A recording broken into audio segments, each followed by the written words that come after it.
हम लोग कोशिका के बारे में पढ़ रहे थे, सेल पढ़ रहे थे। कल हमने सेल के बारे में पढ़ा था, सेल की इंट्रोडक्शन पढ़ा था, है ना। कोशिका का खोज किसने किया था? Robert Hooke. 1665 में जीवित था कि मृत मरा हुआ था। जीवित कोशिका खोज किसने किया था? लीवेनहॉक। 1674 में तालाब में किया था, है ना, काई में। ठीक है। कोशिका जो होता है, सबसे ज्यादा कोशिका विभाजन कहाँ होता है? लीवर में। सबसे कम कहाँ होता है? ब्रेन में। सबसे ओवरऑल अगर बड़ी कोशिका की बात करें तो ओवरऑल शुतुरमुर्ग। सबसे छोटा कोशिका माइक्रोप्लाज्मा। सबसे लंबी कोशिका न्यूरॉन। लंबी कोशिका कोशिका के जो थे ज्यादा विभाजन जब होने लगता है तो उससे कौन सी बीमारी होती है? कैंसर। क्या होती है? कैंसर। अब हम समझते हैं कोशिका का सिद्धांत किसने दिया था? स्लाइडेन एवं स्वान। उन्होंने कहा था कि कोई भी जीव जो है एक से अधिक कोशिकाओं से मिलकर बने होते हैं। ठीक है। अब हम समझते हैं कि कोशिका के अंदर कौन कौन से अवयव पाए जाते हैं। कोशिका निर्माण, क्या समझना हम लोग को? कोशिका निर्माण, कोशिका निर्माण। ठीक है, ध्यान से समझिएगा। कोशिका के निर्माण में जैसे ये सेल है, कट रहा है क्या? ठीक है। कोशिका की, ये आपका सेल है, कोशिका है। ध्यान समझिएगा। कोशिका बना कैसा होता है, कोशिका के निर्माण में कैसे कैसे चीजें होते हैं, इस बात को जरा हम लोग समझने की कोशिश करते हैं। जैसे सपोज कर लीजिए आप लोग मार्केट जाते हैं, मार्केट में सपोज कर लो किराना की दुकान गए, किराने की दुकान में आप जाते हैं और बहुत सारे राशन खरीदते हैं। तो राशन खरीदते हैं, दुकान क्या करता है? सबको मिला के देता है? नहीं, अलग अलग पॉलिथीन में देता है। और 10-12 पॉलिथीन हो जाता है तो उस पॉलिथीन को एक बड़े से पॉलिथीन में करके देता है। तो जो बड़ा सा पॉलिथीन है ना, वो क्या है? ये कोशिका का बाहरी आवरण है। इसको हम लोग कहते हैं सेल मेम्ब्रेन, कोशिका। ठीक है, या फिर प्लाज्मा मेम्ब्रेन। ठीक है, क्या बोलते हैं? प्लाज्मा मेम्ब्रेन या सेल मेम्ब्रेन। ठीक है, इसे हम लोग कहते हैं cell membrane. Cell membrane, cell membrane जो होता है ये किसका बना होता है? ये होता है लिपिड, लिपिड तथा प्रोटीन का बना होता है। बोलो, लिपिड तथा प्रोटीन का बना होता है। समझा रहे? लिपिड प्रोटीन की तरह ही होता है। अब समझिए, जिससे आप लोग बैलून देखे हैं, कोशिका का जो ये आपका सेल मेम्ब्रेन बिल्कुल वैसे होता है, सॉफ्ट होता है। जैसे बैलून में होलिक्स में पानी भर के मारते हैं तो कितना सॉफ्ट होता है ना, लचर पचर करते रहता है। सेम वैसे ही होता है सेल मेम्ब्रेन। ठीक है। अब ये ऐसा है कि सेल मेम्ब्रेन एक बाहरी कवच होता है, लेकिन इसके अंदर जितने भी अंग होते हैं वो सब अपना अपना एक अलग मेम्ब्रेन में होता है। वो ठीक उसी तरीके से जैसे हम किराने की दुकान से राशन लाते हैं, एक बड़ा पॉलीथीन होता है, उसके अंदर छोटे छोटे पॉलीथीन में अलग अलग मटेरियल होते हैं। ठीक है। सेल मेम्ब्रेन, सेल मेम्ब्रेन जो होता है ये पादप, पादप समझते हैं, प्लांट। और एनिमल, एनिमल बोले तो हाँ, जानवर कह सकते हैं, प्राणी कह सकते हैं। ठीक है। तुम जानवर हो कि नहीं हो? नहीं हो? मम्मी नहीं कहती कुत्ता कहीं के, कहती शेर कहीं का, ये हमारा शेर है। तो शेर जानवर नहीं है, गधा। हम कहते हैं ना, और हम कहते हैं ना गधा कहीं के, तो गधा क्या है? जानवर। तो तुम क्या गए? जानवर। समझिए, जो आपका सेल मेम्ब्रेन है, सेल मेम्ब्रेन है, ये किसमें? पादप, प्लांट और एनिमल दोनों में पाया जाता है, दोनों में पाया जाता है। इसको हम लोग हिंदी में क्या कहते हैं? हिंदी में हम लोग कहते हैं कोशिका द्रव, क्या ना, सॉरी, प्लाज्मा झिल्ली, कोशिका झिल्ली। इसको बोलते हैं हम लोग कोशिका झिल्ली। झिल्ली समझते हैं? हाँ, खाने वाला झिल्ली नहीं। और दूसरा होता है प्लाज्मा झिल्ली, इसी का नाम क्या है? Plasma membrane. तो दोनों एक ही चीज है, घबराने की कोई बात नहीं है, ठीक है। अब समझिए, भगवान को ये बात पता था कि इंसान के जो कोशिका होंगे, जो जानवर की कोशिका होंगे, एनिमल की कोशिका होंगे, वो सिर्फ सेल मेम्ब्रेन के अंदर रह लेगा। लेकिन जो प्लांट है, वो प्लांट के अंदर सिर्फ सेल मेम्ब्रेन दे देंगे, तो ये इंसान बहुत बदमाश होता है। ये रास्ते में चलते रहेगा और हाथ में अगर कोई जैसे चाकू वाकू होगा तो पेड़ के पास खड़ा होके पहिलका से बतियाएगा और उसका गुस्सा पेड़ पे उतारेगा ऐसे कर करके, ठीक है। उसका सब मेम्ब्रेन फोड़ फाड़ के कोशिका मार देगा। नहीं समझे? होता ना ऐसे। तो भगवान को ये बात पता था। कभी कभी देखते हैं आप लोग फोन से बतियाते रहेंगे, आप पेड़ पौधा कैसे पैर से मारते रहेंगे? नहीं।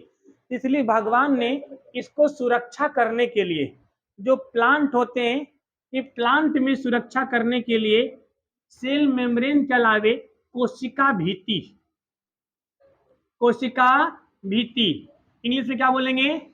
सेल वॉल, सेल वॉल, कोशिका भीति, ये इसके जस्ट ऊपर होता है। सेल वॉल इसके ऊपर होता है। ये किस में पाया जाता है? सिर्फ और सिर्फ प्लांट में होता है। एनिमल में होता है नहीं। आपको कोशिका भित्ति का सबसे अच्छा एग्जांपल बताऊं, पेड़ की खाल देखे हो ना? खाल, खाल पेड़ की छाल, छाल या खाल जो भी बोलो, उसको क्या बोलते हैं? कोशिका भित्ति, सिंपल। ये कोशिका भित्ति जो होता है, ध्यान समझना, ये जो कोशिका भित्ति होता है, ये किसका बना होता है? सेलुलोज का बना होता है। किसका होता है? सेलुलोज का बना होता है। एक सवाल पूछा था, ध्यान समझिएगा। वायरस के अंदर, वायरस समझ रहे हैं? विषाणु, विषाणु के अंदर क्या पाया जाएगा?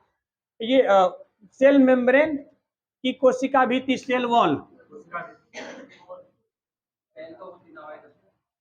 वायरस के अंदर सेल वॉल होगा कि सेल मेम्ब्रेन होगा? कुछ भी नहीं होगा। एक कोशिकीय होता है, सेल एक होता है, लेकिन वो जो है आपका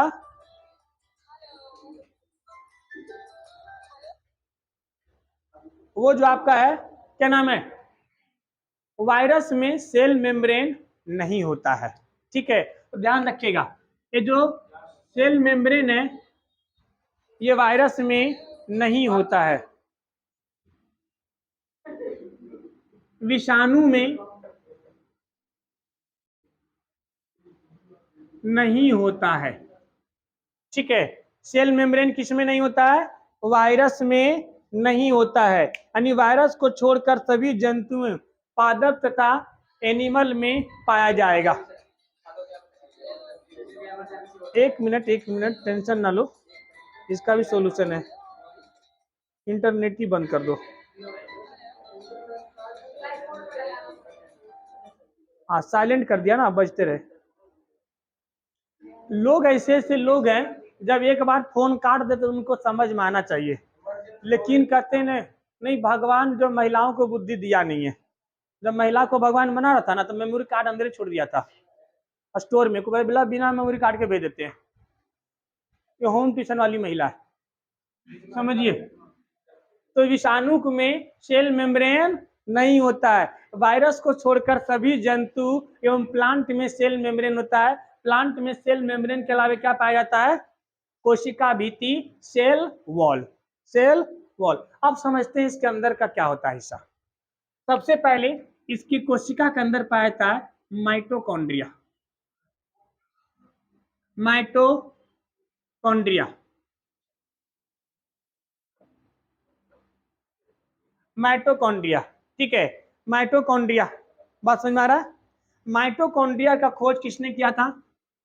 इसकी खोज जो किया था उसका नाम था लीवेन, अल्टमेन लीवेन। अल्टमेन उसी का शुरू का नाम था, ठीक है। अल्टमेन ल्यूमेन, सॉरी अल्टमेन, किसने किया था? अल्टमेन, अल्टमेन ल्यूमेन, अल्टमेन। अल्टमेन ने 1980 में किया। जब अल्टमेन ने इसका खोज किया, लेकिन इसका नाम इसने माइटोकॉन्ड्रिया नहीं दिया। क्योंकि ये माइटोकॉन्ड्रिया इसको समझ में नहीं है क्या, समझ रहे हैं, इसने इसका नाम दिया था बायोप्लास्ट। क्या नाम दिया था? बायोप्लास्ट। उसके बाद इनका एक अगला शासक, अगला क्या आया था शासक, बताओ। इतिहास यहाँ भी याद आ जाता है। अरे वो फोन कर रहा है बार बार, नहीं अब कर रहा है, पहले कर रही थी, समझिए। था गया था थी के पास, तो पहले थी का आया, अब था का आ रहा है। चलो दिमाग तुम मत मारो, ठीक है। इसने इसका नाम क्या दिया था, माइटोकॉन्ड्रिया का नाम क्या दिया था? बायोप्लास्ट। क्या नाम दिया था? बायोप्लास्ट। ध्यान समझो। तो माइटोकॉन्ड्रिया का खोज अल्टमैन ने किया था 1980 में, लेकिन इसको उस समय समझ में नहीं आया, इसने उस समय इसका नाम क्या दे दिया? बायोप्लास्ट। इसके बाद एक साइंटिस्ट आए, उनका नाम था कार्ल बेंडा, ठीक है, कार्ल बेंडा, ठीक है। माइटोकॉन्ड्रिया का नाम किसने दिया? Karl Benda. कार्ल बेंडा ने इनका नाम माइटोकॉन्ड्रिया दिया, ठीक है। क्या दिया? माइटोकॉन्ड्रिया का नाम किसने दिया? कार्ल बेंडा ने दिया था। अब जरा बात को समझिए, ये जो है माइटोकॉन्ड्रिया जो है, ये सिर्फ किसमें पाया जाता है? यूकैरियोटिक। आप देखे होंगे, अभी आपको चल के कोशिका का दो भाग पढ़ाएंगे कि कोशिका दो होते हैं, एक प्रोकैरियोटिक, एक होता है यूकैरियोटिक। प्रोकैरियोटिक उसे बोलते हैं अविकसित कोशिका। जितने भी छोटे छोटे वायरस होते हैं, बैक्टीरिया होते हैं, उसे क्या बोलते हैं? अविकसित कोशिका, उसे बोलते हैं प्रोकैरियोटिक। अभी आगे चल के आपको संरचना बताएंगे, अभी नाम सुन लीजिए। तो माइटोकॉन्ड्रिया जो है ये सिर्फ यूकैरियोटिक, यूकैरियोटिक, यूकैरियोटिक, यूकैरियोटिक में पाया जाता है। यूकैरियोटिक कहने का मतलब विकसित कोशिका, विकसित कोशिका। विकसित कोशिका में आपका एनिमल और प्लांट दोनों आ जाएंगे, लेकिन जो छोटे छोटे जीव हैं, जैसे जनरली एक कोशिकीय जो होते हैं, इसमें नहीं आएंगे। तो माइटोकॉन्ड्रिया किसमें पाया जाता है? यूकैरियोटिक पाया जाता है। सबसे पहला कौन हो गया? माइटोकॉन्ड्रिया। अब माइटोकॉन्ड्रिया काम क्या होता है? माइटोकॉन्ड्रिया काम इतना ही होता है, ध्यान समझिए। आप सांस लेते हैं, सांस के जरिए ऑक्सीजन लेते हैं, ऑक्सीजन कहाँ जाता है? फेफड़ा में जाता है, लंग्स में जाता है। लंग्स में जाने के बाद ये एक तरह का घर का टंकी है, जैसे छत पे टंकी होता है, आपने मोटर से पानी उसमें भर दिया, अब भाई यूज करने के लिए उससे पाइप निकालो, नल लगाओगे ना, इसीलिए पूरे बॉडी में ऑक्सीजन का यूज कैसे होगा? हमारे बॉडी में एक पार्ट होता है, उसे कहते हैं ब्लड, रक्त। क्या बोलते हैं? रक्त। रक्त जो है वो इसमें फ्लो होता है पूरे बॉडी में। रक्त क्या करता है? इस ऑक्सीजन को लेकर जाता है, और जितने भी आपका सेल है, कोशिका है, कोशिका में ऑक्सीजन देता है। तो कोशिका में जो ऑक्सीजन देता है, ठीक है, ये किसको देता है? माइटोकॉन्ड्रिया को। किसको देता है? माइटोकॉन्ड्रिया को, ठीक है, समझिए। तो माइटोकॉन्ड्रिया काम क्या होता है? इसका श्वसन का काम होता है। श्वसन का काम कौन करता है? श्वसन का काम कौन करता है? माइटोकॉन्ड्रिया। मतलब कि जो आपका रक्त है, रक्त ऑक्सीजन को लेकर जाता है और किसको देता है? माइटोकॉन्ड्रिया को। माइटोकॉन्ड्रिया में जो कोशिका को, कोशिका के अंदर जो माइटोकॉन्ड्रिया होता है, उस ऑक्सीजन को ग्रहण करता है और श्वसन का काम करता है, ठीक है। और जितने भी कोशिका के अंदर जो पाचन प्रक्रिया है, ये भी कौन देखता है? माइटोकॉन्ड्रिया। ये श्वसन के दौरान ऑक्सीजन लेता है। क्या लेता है? ऑक्सीजन। इस ऑक्सीजन लेता है, इसके बारे में जानकारी किसने दिया था? इसके बारे में जानकारी देने के लिए एक वैज्ञानिक थे जिनका नाम था क्रेब्स। क्या नाम था? क्रेब्स। क्रेब्स ने कहा था कि माइटोकॉन्ड्रिया जो होता है वो ऑक्सीजन लेता है, और ऑक्सीजन लेने के बाद एक खाना बनाता है। क्या बनाता है? खाना बनाता है। खाना बना करके ये एटीपी का निर्माण करते हैं। किसका निर्माण करते हैं? एटीपी। ये टोटल 34 एटीपी का निर्माण करते हैं। और 2 एटीपी इनको बॉडी से मिलता है। तो टोटल कितने एटीपी मिल गया? 36 एटीपी। कितने हो गया? 36 एटीपी को हम लोग कहते हैं एक साइकिल। क्या बोलते हैं? एक साइकिल। एक साइकिल। और इसी को कहा जाता है क्रेब्स साइकिल। क्या बोलते हैं? क्योंकि इसके बारे में जानकारी किसने दिया था? क्रेब्स नामक वैज्ञानिक ने दिया था, इसीलिए इसे कहते हैं क्रेब्स साइकिल। और एक साइकिल में हमें एक ग्लूकोज ऊर्जा मिलता है। कितना ऊर्जा मिलता है? एक ग्लूकोज। अब ये चूंकि माइटोकॉन्ड्रिया ऊर्जा देने का काम करता है। क्या काम करता है? ऊर्जा देने का काम करता है, इसीलिए इसे power house of the cell, कोशिका का ऊर्जा गृह कहते हैं। कोशिका का ऊर्जा गृह कहते हैं। कोशिका का ऊर्जा गृह किसे कहते हैं? माइटोकॉन्ड्रिया का। Power house of the cell, कई बार पूछा गया है कि कोशिका का ऊर्जा गृह किसे कहते हैं? माइटोकॉन्ड्रिया को। किसे कहते हैं? माइटोकॉन्ड्रिया को। समझिए, अब इसके माइटोकॉन्ड्रिया जो होता है एक अलग ही झिल्ली में रहता है। आपको समझाए थे ना कि ये लोग भी अपने अपने एक झिल्ली में रहते हैं, एक मेम्ब्रेन में रहते हैं। इसके आंतरिक दीवार को क्रिस्टी कहा जाता है। ठीक है, माइटोकॉन्ड्रिया के आंतरिक दीवार को क्या कहते हैं? क्रिस्टी। क्या बोलते हैं? क्रिस्टी कहते हैं। इन्हें दिख रहा होगा ना? ये दिख रहा था ऊर्जागृह? ये भी नहीं? ये भी नहीं, कोई बात नहीं, इसको थोड़ा ऊपर ले दे रहे हैं। तो कोशिका का ऊर्जागृह किसे कहते हैं हम लोग? माइटोकॉन्ड्रिया को। इसके आंतरिक दीवार को क्या कहते हैं? क्रिस्टी कहते हैं। क्या कहते हैं? क्रिस्टी। और कोशिका का ऊर्जागृह किसे कहते हैं? देखो, जो ग्लूकोज जो मार्केट में मिलता है ना, वो ऑलरेडी ग्लूकोज बना हुआ होता है। नहीं समझ में आया? जो एटीपी होता है ये इसके जो इसीलिए देखते होंगे, बात समझिए, जब कहीं से आप थके थकाए आते हैं, जो खास कर रेसलर होते हैं, याद दिला दिया इसने, जो रनर होते हैं वो जब भागते हैं तो भागने के बाद उनको ग्लूकोन डी दिया जाता है। उनको काहे नहीं चावल दाल खिलाया जाता है? क्योंकि चावल दाल खिलाएंगी तो चावल में होगा कार्बोहाइड्रेट और धीरे धीरे जाएगा वो, फिर ऑक्सीजन के जरिए माइटोकॉन्ड्रिया के पास जाएगा। माइटोकॉन्ड्रिया फिर अपना खाना बनाएगा, खाना बनाने के बाद फिर एटीपी बनाएगा, तब ग्लूकोज बनेगा। ये 4 से 5 घंटा लग जाएगा। लेकिन जो रेसलर हैं, जो धावक हैं, उनको तुरंत ऊर्जा चाहिए। तो ऑलरेडी जो ग्लूकोन डी होता है वो ग्लूकोज होता है, ब्रेक होता है। जैसे हमारी बॉडी में जाता है वो सीधा सीधा ब्रेक हो जाता है। ठीक है, फ्रक्टोज में ब्रेक हो जाता है और फिर उसकी बॉडी हमारा क्या करता है? यूटिलाइज कर लेता है। तो उसमें टाइमिंग कम लगता है और तुरंत करने का मतलब 15 मिनट में हमें रिलीफ मिलना शुरू हो जाता है। बात समझ में आ रहा है? तो ये जो ग्लूकोज बन रहा है ये आपका खाना खाने वाला है। ये आप जो भोजन करते हो, भोजन करने के बाद जो पावर मिलता है वो इससे मिलता है। समझ रहे हैं बात को? यहां से मिलता है। तो कोशिका का ऊर्जा गिरा किसे कहते हैं हम लोग? कोशिका का ऊर्जा गिरा हम लोग कहते हैं किसको? माइटोकॉन्ड्रिया को। किसे कहते हैं? माइटोकॉन्ड्रिया को।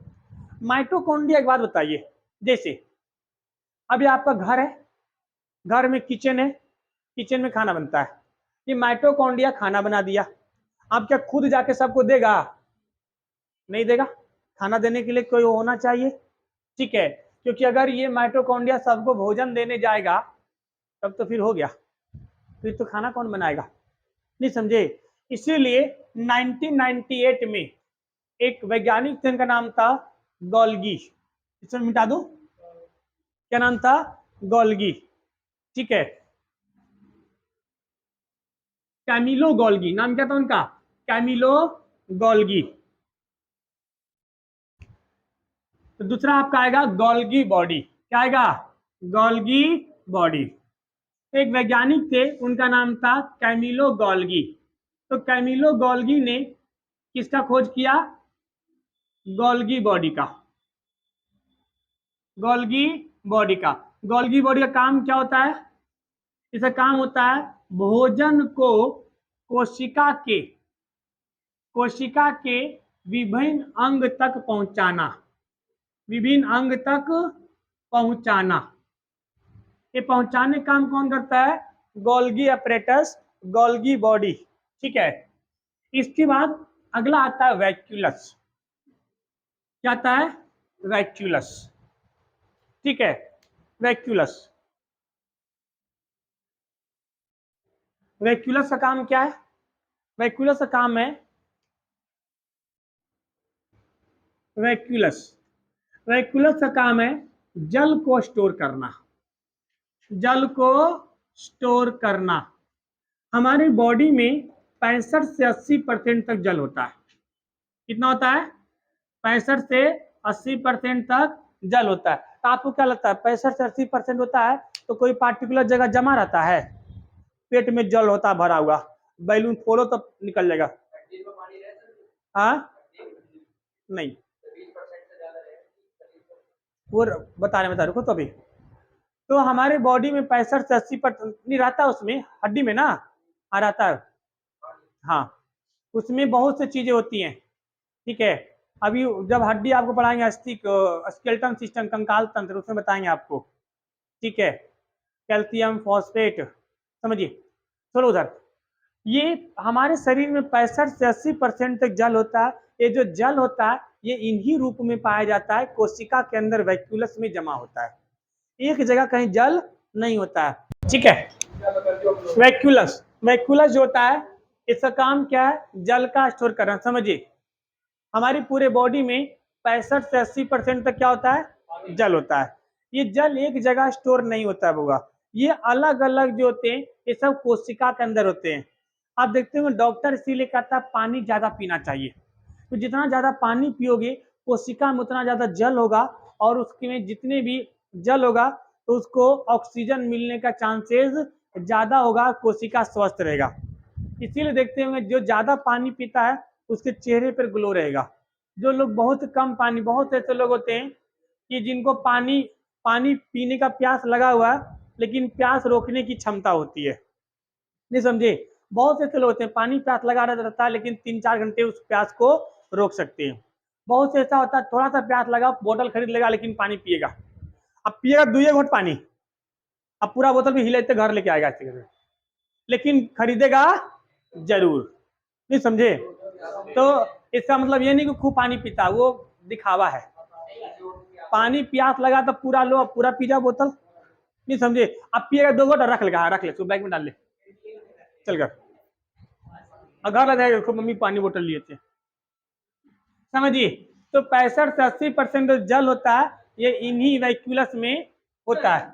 समझिए, अगर इंसान को 1% पानी की कमी होती है, अगर इंसान की बॉडी में 1% पानी की कमी होती है तो उसे क्या लगता है? प्यास लगता है। लेकिन अगर उसके बॉडी में 10% पानी की कमी हो जाए तो आदमी क्या होगा? मर जाता है। हाँ, डिहाइड्रेशन जब 1 से ज्यादा परसेंट होने लगता है ना, जब बॉडी में 5% पानी की कमी हो जाती है तो डिहाइड्रेशन हो जाता है। ठीक है, हाँ, डिहाइड्रेशन। और जब 10% हो गया तो फिर सीधा निपट लिया। ठीक है, उसको कोई चांस नहीं है। बात समझ पा रहे हैं? आइए, सेंट्रोसोम जो होता है ये मानव में छोटा होता है और जानवर एवं प्लांट में बड़े होते हैं। इसीलिए देखे होंगे जानवरों को, देखे पानी पीते हुए, वो एक बाल्टी पानी एक बार में पी जाएगा, है ना? 1 बाल्टी 2 बाल्टी, तो वो ज्यादा पानी स्टोर कर लेता है। हाँ, प्लांट को देखे हैं, प्लांट का जड़ बहुत गहराई तक होता है। तो जो प्लांट होते हैं उसमें वैक्यूलस बड़े बड़े होते हैं और जानवरों में और मानव में छोटा होता है। ठीक है, वैक्यूलस के बाद आपका है सेंट्रोसोम। क्या नाम है? सेंट्रोसोम। सेंट्रोसोम जो टेलर का काम करता है। क्या करता है? टेलर। टेलर समझते हैं? सिलाई करने वाला, मतलब सेंट्रोसोम। इसको मिटा दूं?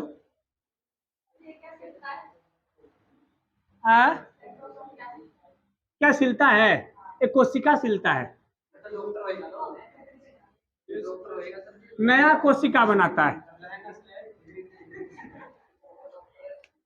सेंट्रोसोम क्या आपका? सेंट्रोसोम।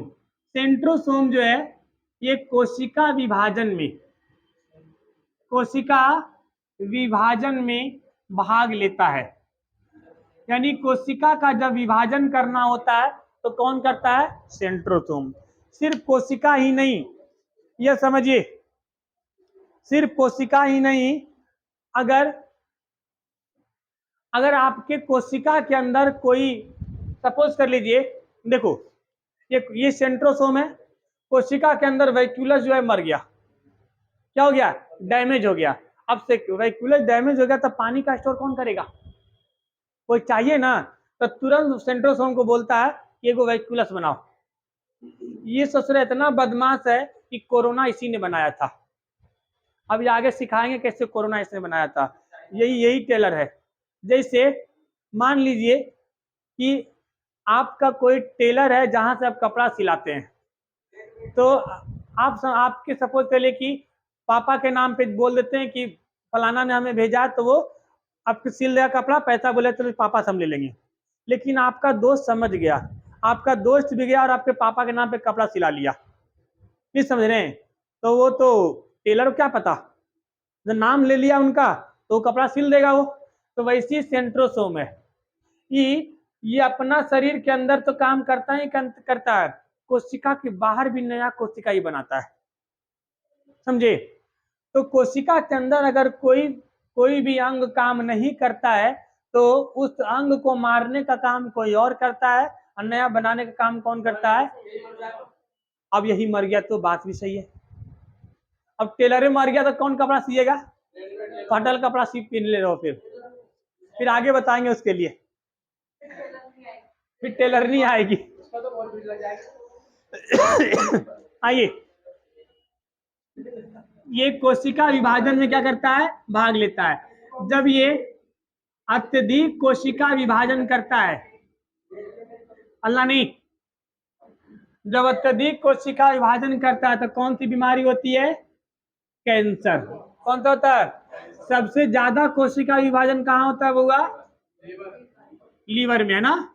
लीवर में सबसे अत्यधिक कोशिका विभाजन कहाँ होता है? लीवर में होता है। सबसे कम कहाँ होता है? ब्रेन में होता है। इसके बाद अगला जो है उसका नाम है ERR, endoplasmic reticulum. ERR, endoplasmic reticulum, अंत प्रज्वालिका, ठीक है? हिंदी में याद रखो, इंडोप्लाज्मिक रेक्टिकुलम।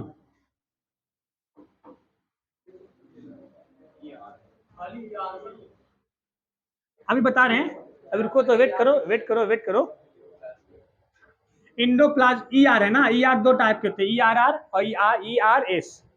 ER आप समझिए, ये आपका इस तरह से ER है, क्या है? Endoplasmic reticulum.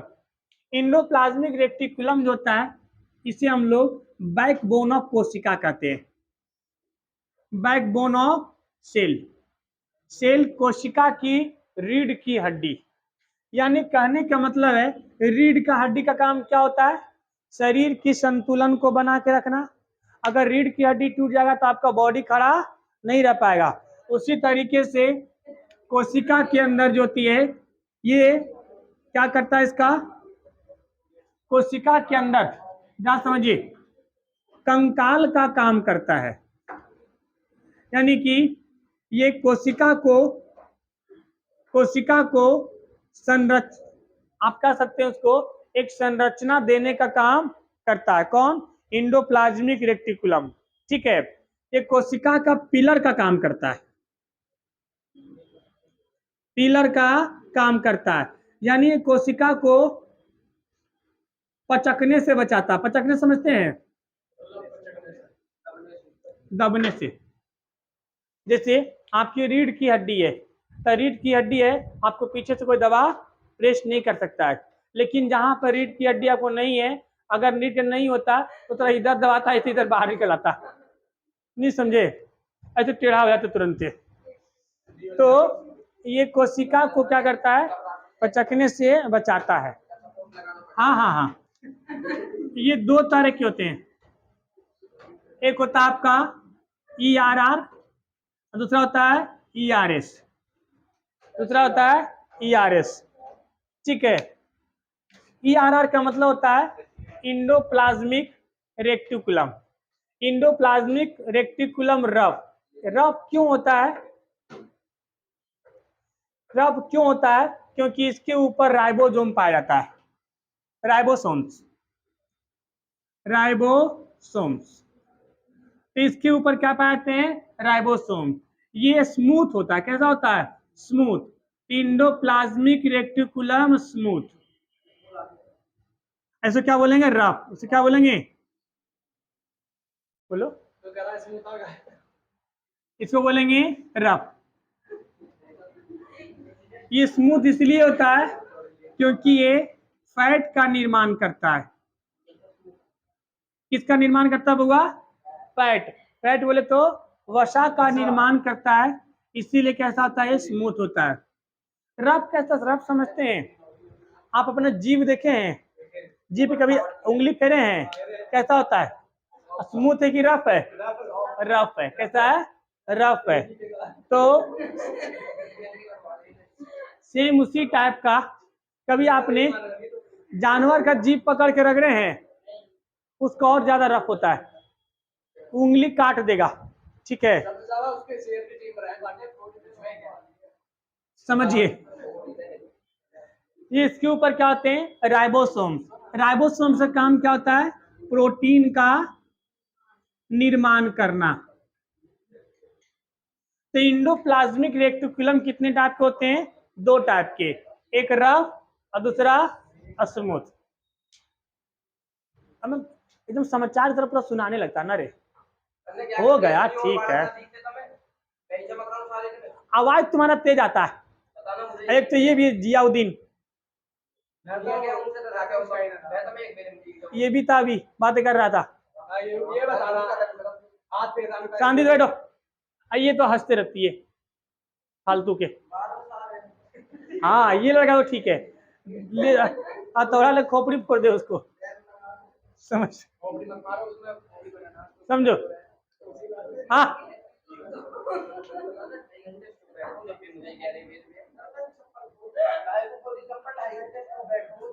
आप समझ।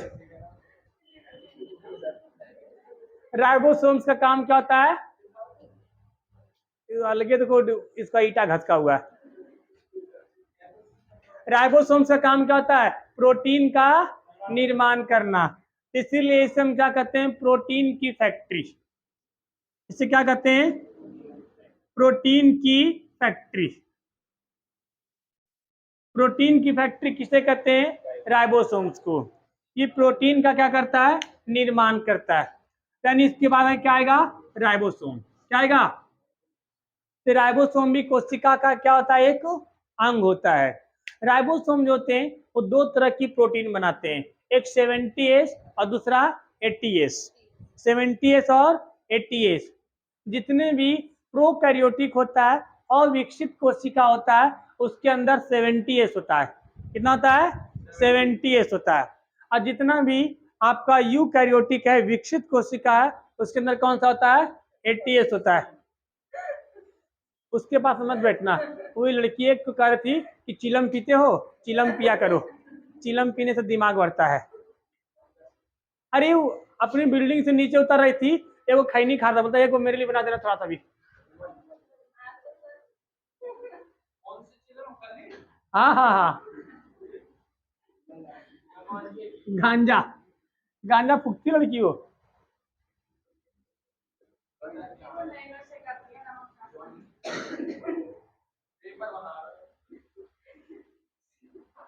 समझिए, राइबोसोम,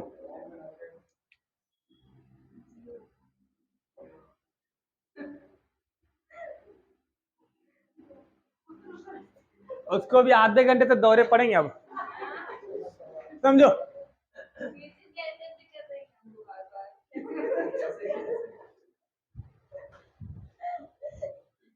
तू काहे नाराज हो गया?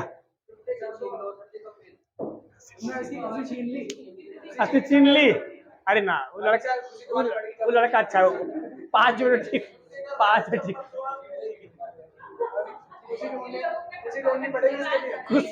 खुशी भी गांव गई हुई है, खुशी भी गांव गई हुई है, समझो। नहीं, लड़का अच्छा है, मत खाली थोड़ा हल्ला करता है, ठीक लड़का है वो।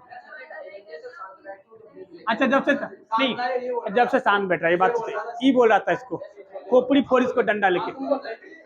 अरे कोई ठीक है, समझो, समझिए।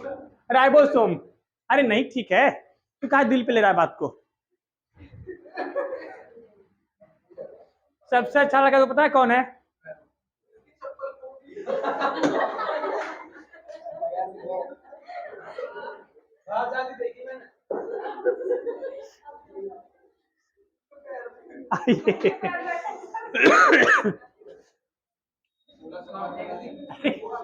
चुप हो जा। राइबोसोम जो है ये जीवित कोशिका के जटिल संरचना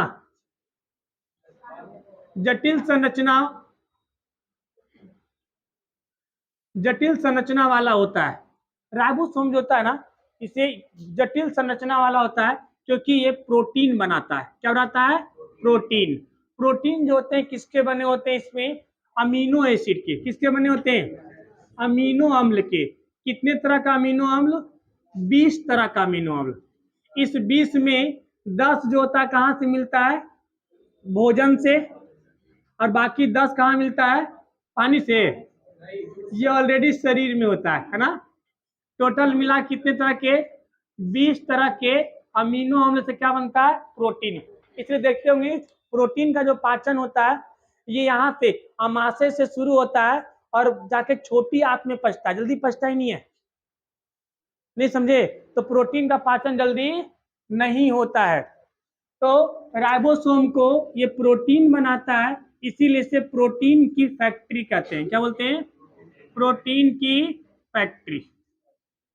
ये राइबोसोम जो होते हैं ये 2 तरह के होते हैं, एक 70S होता है और दूसरा 80S। ठीक है, एस का मतलब होता है स्टिमुलेशन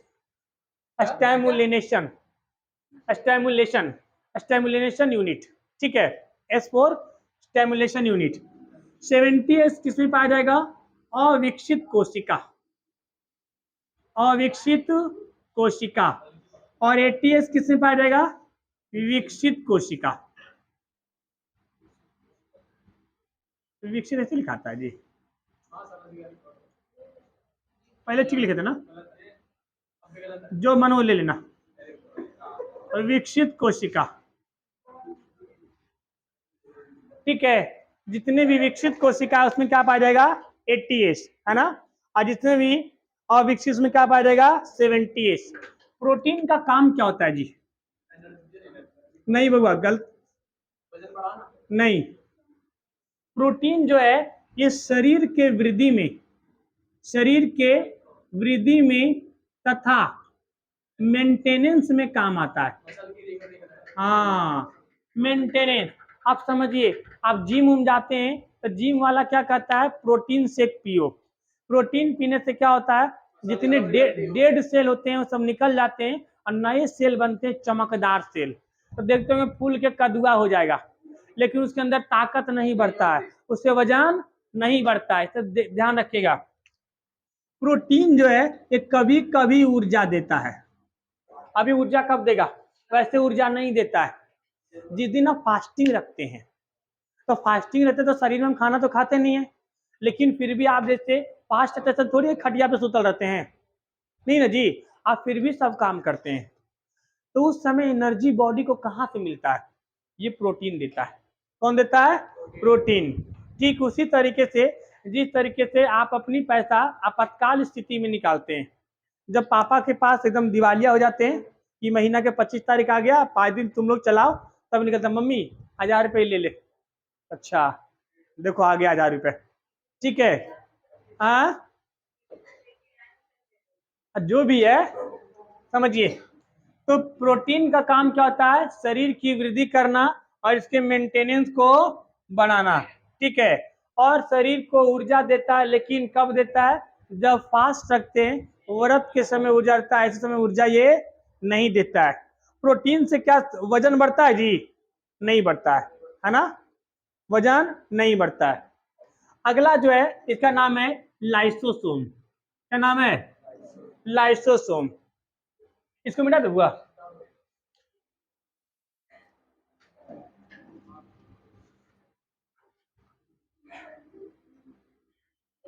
देखो पिंकी, उसको देखो इतना उसको डांटते हैं फिर भी वो सुधरती है। तू काय मुंह बना लिया?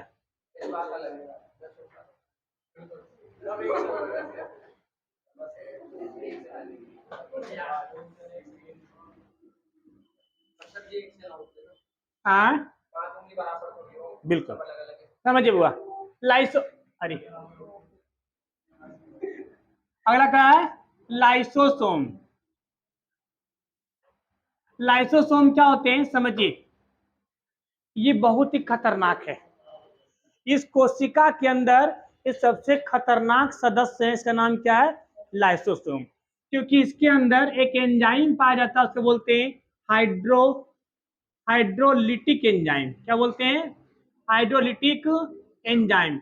ये एंजाइम इतना खतरनाक होता है कि अगर इस एंजाइम को निकाल के आपके स्किन पे छिड़क दिया जाए, आपका हड्डी काट देगा विद इन सेकेंड। इतना खतरनाक होता है ये। आपके शरीर में मिलेगा। किसके पास मिलेगा? लाइसोसोम। इसीलिए अभी लाइसोसोम ये रखता क्यों है? बात को समझिए। अभी हमने कहा था कि जब कोशिका के अंदर कोई मेंबर ढंग से काम नहीं करता है, मान लिए गोल्गी बॉडी है और गोल्गी बॉडी कहेगा नहीं हम खाना नहीं लेके जाएंगे, नहीं समझे? इस कोशिका के अंदर एक आदमी होता है, इसको बोलते हैं न्यूक्लियस। क्या बोलते हैं? न्यूक्लियस तुरंत लाइसोसोम को बोलेगा कि लाइसोसोम अगर अपने पास बुला ले कहीं तो छिड़क दे उसके ऊपर, हाँ थूक दे उसके ऊपर। तो लाइसोसोम अपने पास बुला लेगा और थोड़ा सा क्या नाम है, हाइड्रोलिटिक एसिड क्या करे उसके ऊपर छिड़क देगा, बस मर जाएगा। अब जैसे ही मर गया तो सेंट्रोसोम को बोलेगा ये बना है वो नया गोल्गी। तो सेंट्रोसोम क्या करेगा? Golgi body. इनका एक सवाल था कि सर अगर यही मर गया तो? जी हम क्या तो बताऊंगा आगे। अगर सेंट्रोसोम मर गया तो न्यूक्लियस कहेगा कि अब हम किससे बनवाएं, अब कोई है ही नहीं, हम क्या हो गए? असहाय हो गए। तो उस स्थिति में याद करेगा किसको? लाइसोसोम को। और लाइसोसोम कहेगा लाइसोसोम तू खुद ही फट जा, क्या हो जा? फट जा। फट जाता है, अब पूरा के पूरा कोशिका मर जाता है। इसीलिए इस लाइसोसोम को आत्महत्या की, हाँ आत्महत्या की थैली कहा जाता है। आदमी नहीं मरते हैं बउआ, कोशिका मरता है। तो आपके शरीर में एक कोशिका थोड़ी है, करोड़ों कोशिका है, अरब कोशिका है। तो उसमें कोशिका मरते रहते हैं। जैसे आप गिरते हो, चोट लगता है, तो चोट लगने में क्या होता है कि आपका वहां पे काला पड़ गया, तो मतलब उतना कोशिका मर गया आपको ऑलरेडी, नहीं समझे? तो हाँ ऐसा थोड़ी होता है कि आपका हाथ खराब हो जाता है। बात समझ पा रहे हैं? तो ये कोशिका जो होते हैं, अब ये सब किसके इशारों पे काम करते हैं? न्यूक्लियस। आत्महत्या की थैली किसे कहते हैं? लाइसोसोम को। लाइसोसोम का काम क्या है कि जब कोई भी अंग काम नहीं करता उसकी मार देना, या कभी कभी कोशिका भी मार देता है। समझिए, जब कोरोना होता है, अब समझिए कोरोना से आदमी मरता कैसे, इस बात को समझिए। अब कोरोना का वायरस आया। अब कोरोना के वायरस में सिर्फ दो ही चीज होता है। कोई भी वायरस होता है उसमें एक न्यूक्लियस होगा और एक राइबोसोम होगा। ठीक है, अब राइबोसोम और न्यूक्लियस, तो न्यूक्लियस आता है और चिपक जाता है किसके साथ? सेंट्रोसोम से।